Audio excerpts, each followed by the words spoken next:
And yes, you can make 6, 7 plus figures in real estate.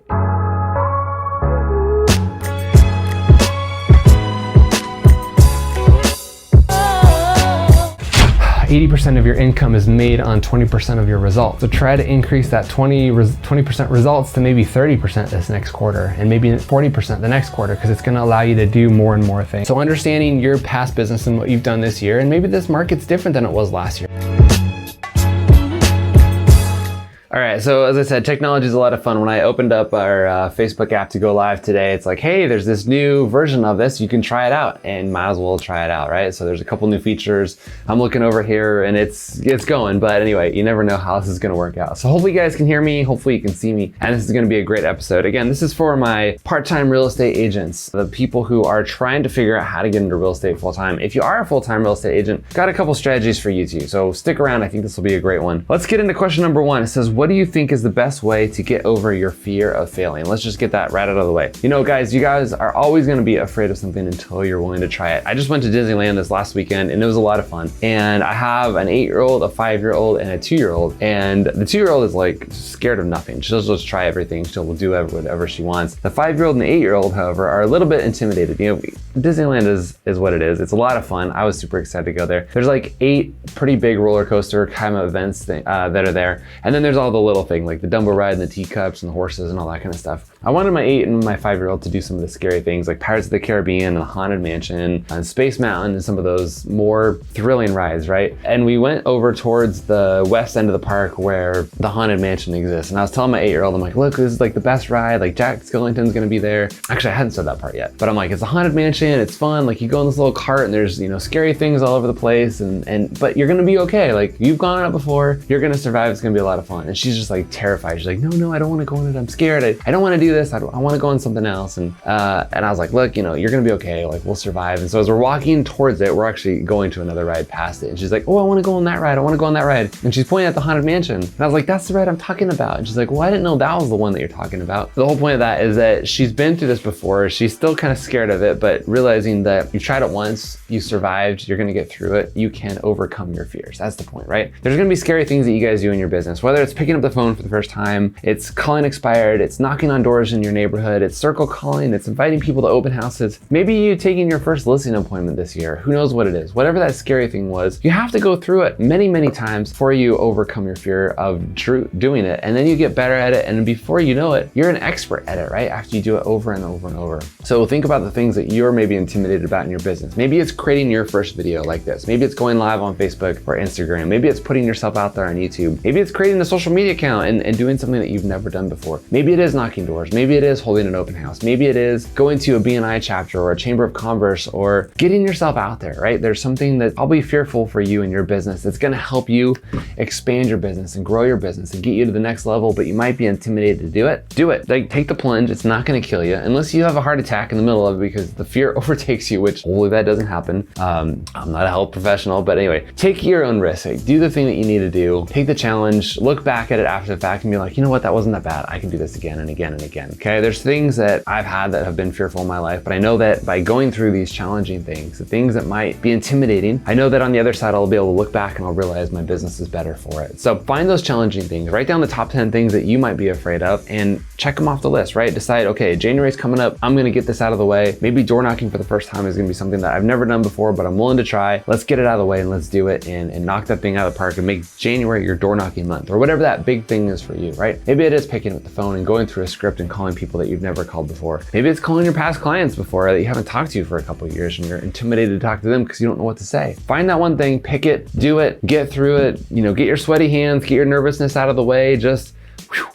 Like if you faint, you faint. If you throw up, you throw up. It is what it is. You'll get through it and just know that it's going to be better the next time. I remember the first time we did our Facebook Friday show, which I think we're on episode 130, 140, somewhere in there, maybe 125. I can't remember exactly. I was super nervous, right? I had my cell phone. I had a little tripod thing. I was out near the coast, a little beach park kind of thing. There's always people around me and I was super nervous about going live for the first time because I'm like, man, I'm going to make a fool of myself. I knew that nobody was going to be live watching me, but I knew the people around me, like there's probably 20 people around my area and I was was trying to find a discrete area where nobody could see what I was doing. But when you're talking to your cell phone like this, at least 3 years ago when I did this, not that many people were doing it, right? And so it was a little intimidating for me, and I got through it, and it was one of the hardest things I think I've had to do, just because I'm a super introvert and I'm not super comfortable putting myself out there most of the time. I know it's hard to see that now because I've been doing this for so long, but you guys will be able to get through that hard time and just try it. And if you hate it, you hate it, but eventually 5, 10, 15 times later, you're gonna be better at it. And then 20, 50, 80 times later, you're gonna be much, much better at it. And after several hundred times, you're gonna be a pro at it. So figure out what that thing is that you can try to master this year, and figure out how to overcome your fears that way. Good. So there's question number 1. Hopefully that helps. Fear's real. I'll admit to it. Okay, question number 2. I currently run 3 different businesses. This is definitely for my part-time agents. How do I market myself as a full-time agent even though I'm doing 3 different things? Okay, I've been there too. When I got into real estate, I was flipping houses. I managed rental properties. I got into real estate selling it full time, and I was kind of like transitioning back and forth between multiple states, and I was trying to be like the expert real estate agent and provide all that value that my clients were looking for, right? And I put it this way, like, they talk about which hat are you gonna wear, right? Am I gonna wear my real estate hat today? Am I gonna wear my marketing hat today? Am I gonna wear my accounting hat today? A lot of you guys are gonna have multiple hats in your business because you cover a lot of different elements of your business. We talk about delegating as much as you possibly can and just focusing on the things that you're great at. But when it comes to real estate, you gotta put on your real estate hat and say, you know what, right now I am the full-time real estate agent and I'm gonna be the expert at it. And when I'm working with my clients, they've gotta know that. And they've gotta know that I've got my whole heart and mind into this and that whenever they need me, I'm there for them. You might be a part-time real estate agent, but you can answer the phone 24/7 depending on your job. Obviously, if you're an ER doctor and you're in surgery working on somebody, you're not gonna be able to answer your phone and help your real estate client. But I imagine if you're an ER doctor, you're probably not becoming a real estate agent. So nonetheless, you're gonna be able to support them 24/7. You're gonna be able to be there. You've gotta set some boundary lines for your clients. Like for me, right? I'm a parent and I'm a full-time business owner. I know that at a certain time of the day, I've gotta shut my phone off. I've gotta stop checking my emails. I've gotta spend time with my kids. I've gotta do that thing. And for you guys, maybe it's 4 o'clock, maybe it's 5 o'clock, maybe it's 9 o'clock at night, whatever it is, you gotta determine this is when I end my day. My business day is over. I'm not taking calls from clients in your voicemail. You need to be clear about that. You know what? I work for you hard. This is what I do, but between the hours of 8 and 5, I'm here for you. And after that, you're gonna have to leave a message and I'll get back to you tomorrow during normal business hours, okay? Be clear about that. And if you bring this up in the beginning when you meet your new clients and you say, look, I'm here for you. I'll work 24/7 for you, but these are the times that I take calls. And if you call me after 5 o'clock, I'll get back to you the next day, right? Just be super clear about when your hours are. People know that you have a life. They know that you have kids. They know that you have a spouse. They know that you might even have another income or another job or something that you have to do. So you have to be upfront about these things. You may not say, look, I work at another job from 8 to 5 and I'm gonna work on the weekends for you, because that may be not what they're looking for. But you can say that, all day Saturday I'm gonna be here and I will answer the phone from 6 to 8 o'clock at night or whenever that is, right? Or I'll get back to you via text message. But if you're working part-time somewhere else or full-time somewhere else and part-time as a real estate agent, you just need to be clear with your clients how you're gonna do that. So when you're having 3 things going on, and I've been there before, I've ran multiple businesses. My wife's always trying to start some other business right now. She's in the middle of starting a t-shirt subscription business. So if you love t-shirts, not this one, we bought this one in Seattle, but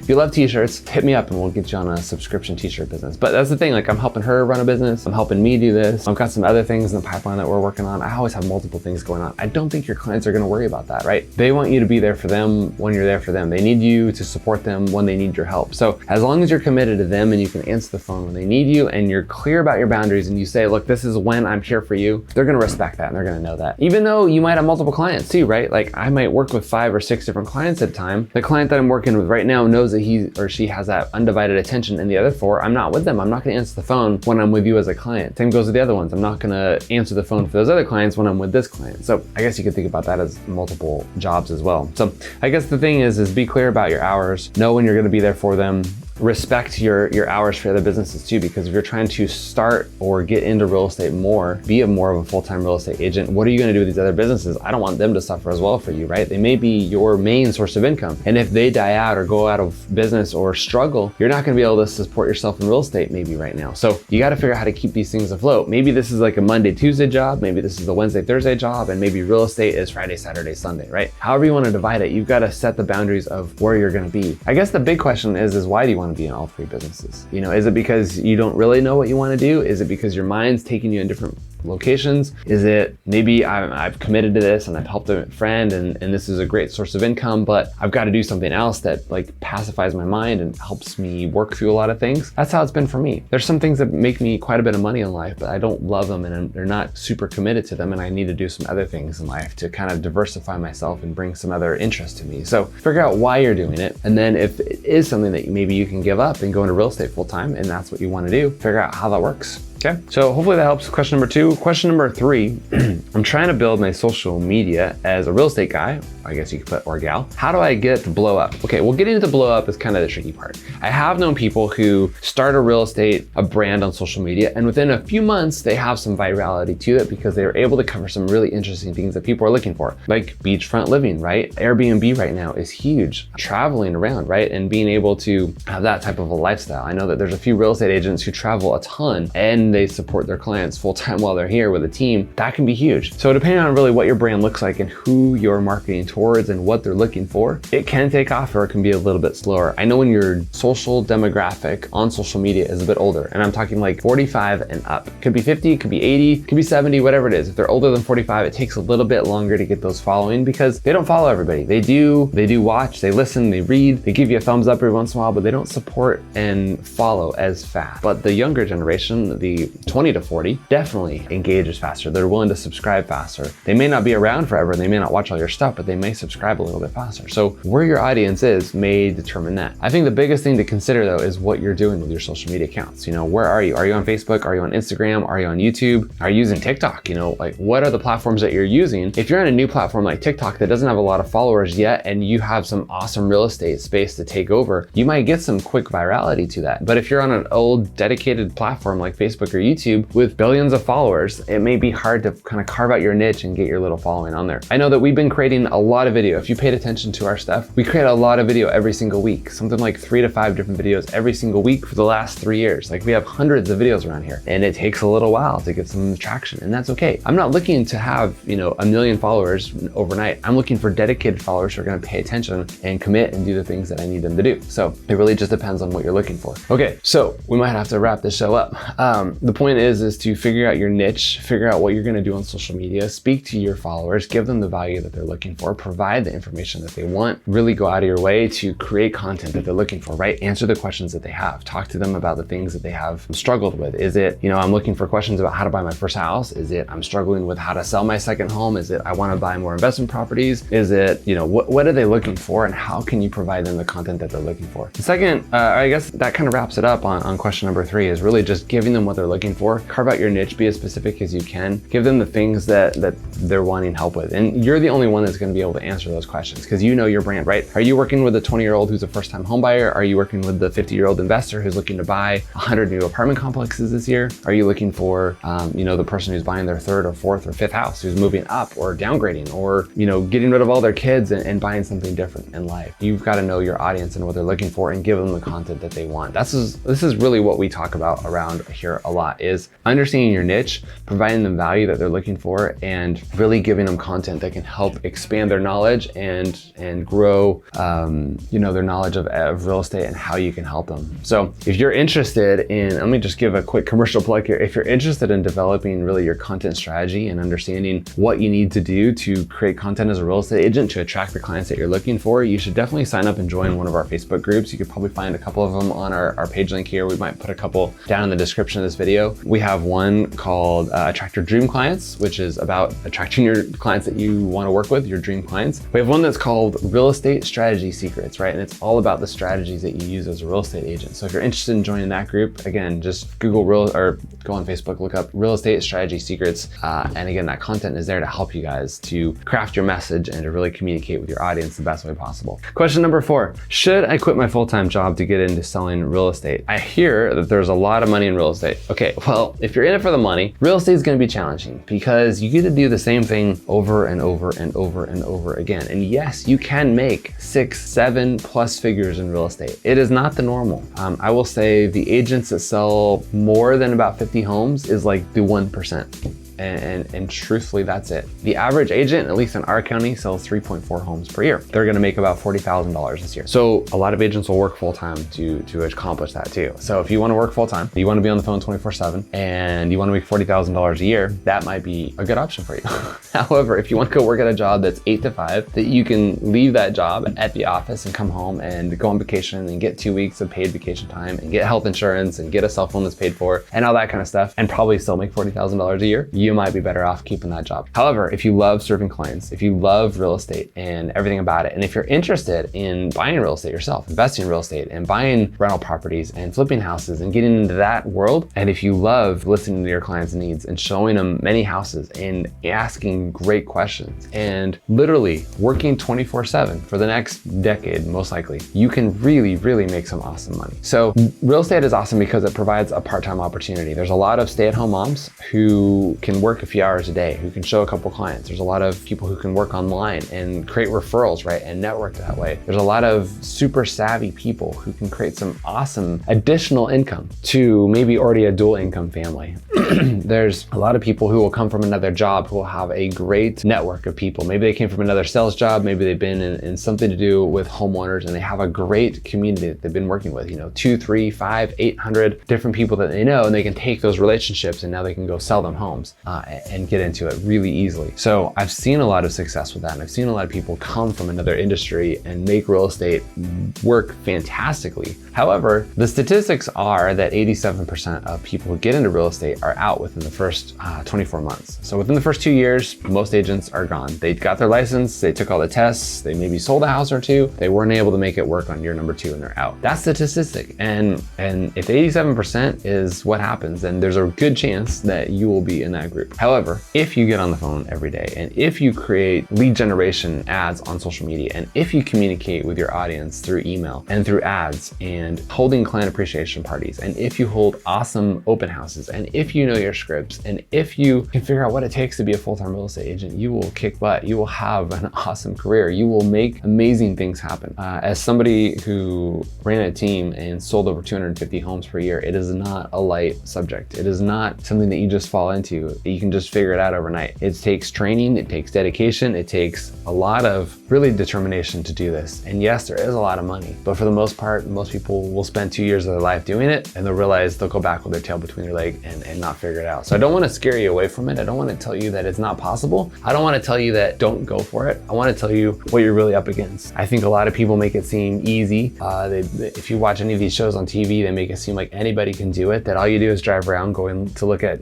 awesome $1 million homes and someone's just going to write an offer. It's not that easy. And I think I would rather be truthful about it to you guys. I would rather show you what it's really about. I would rather help you guys see the full picture before you just jump into it. So if you do want to get into real estate full time and you have another source of income somewhere else, I would go find a mentor who's in real estate, somebody you can follow around on the weekends, right? Maybe you take half of Friday and Saturday and Sunday and you go help them with their open houses. You go knock on doors with them. You go help them lead generate. You help them follow up on some of their leads that they've gotten. You go show houses with them and see what it's like to go look at 20 houses and hear the buyer's response saying, we'd like this house, but it just doesn't fit all of our needs, right? You go on listing appointments with them, and you might have to work for free for 6 months just to kind of get this experience, but it's going to be better to go follow around somebody for 6 months than quit your job and go get into something that maybe you're not quite sure about yet. Go shadow somebody. That's the best way to put it. Go shadow somebody for as long as you can. Go see what you can do. See if there's a way that you can help them in their business transition into this and figure out what it is that they're doing so that you can mimic this. And maybe you become part of their team. Maybe you guys join up together and create this awesome partnership. Or maybe you just learn what you can and realize, this isn't for me and I've got to do something else in life and this isn't what I love. And maybe you're in your job right now and you don't love it and that's why you're thinking about getting into real estate, and maybe you just need some extra money and that's your passion. If you do need some extra money, maybe you realize, look, I'm just going to be a weekend agent and I'm just going to work Saturdays and Sundays and I'm going to make the most of it. And I make another $20,000 this year, fantastic. And I still keep that full-time job, but it allows me to do something else, right? You just got to figure out what's best for you. For me, when I got into real estate, it was